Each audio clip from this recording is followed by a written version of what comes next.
बिस्मिल्लाहिर्रहमानिर्रहीम, अस्सलाम वालेकुम। आप देख रहे हैं चैनल 5 न्यूज़ प्लस और मैं हूं फैसल आफ्ताब के। नजर डालते हैं अब तक की कुछ अहम खबरों पर। रावलपिंडी से हमारे क्राइम रिपोर्टर मलक ज़हीर अहमद की रिपोर्ट के मुताबिक Punjab highway patrolling police Rawalpindi region की बड़ी कार्रवाइयां जारी। 20 बोतल शराब बरामद, इश्तिहारी मुजरिम गिरफ्तार। पेट्रोलिंग पुलिस रावलपिंडी रीजन की SSP मोहम्मद बिन अशरफ की ज़ेर हिदायत जुराइम पेशा नासिर के खिलाफ कार्रवाइयां जारी व सारी हैं। पेट्रोलिंग पोस्ट चौक पिंडवड़ी से सब इंस्पेक्टर अतीकुर रहमान और उस्मान डार ने दुराने नाकाबंदी मुख्तलिफ किस्म की कार्रवाइयां करते हुए 20 बोतलें शराब बरामद कर दी। मुलजिमान गिरफ्तार, मुकदमा दर्ज, जबकि मजीद कार्रवाइयों में 2 इश्तिहारी मुजरिम और अदालती मफरूर गिरफ्तार करके पाबंद सलासिल किए गए। पेट्रोलिंग पुलिस जुराइम की रोकथाम और सरकोबी के साथ साथ अवाम की हिफाजत और खिदमत में भी पेश है, जिसको अवामी हलकों में खूब सराहा गया।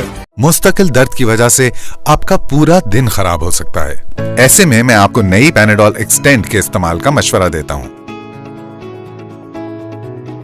इसमें है खास बायलेयर टेक्नोलॉजी, जिसकी एक तह फौरी हल होकर दे जल्द आराम, जबकि दूसरी तह आहिस्ता आहिस्ता घुलकर 8 घंटों तक असर रखे बरकरार, ताकि आप रोजमर्रा के कामों को जारी रख सकें। इसलिए देर पर आराम के लिए नई पैनाडोल एक्सटेंड पर मेरा भरोसा है।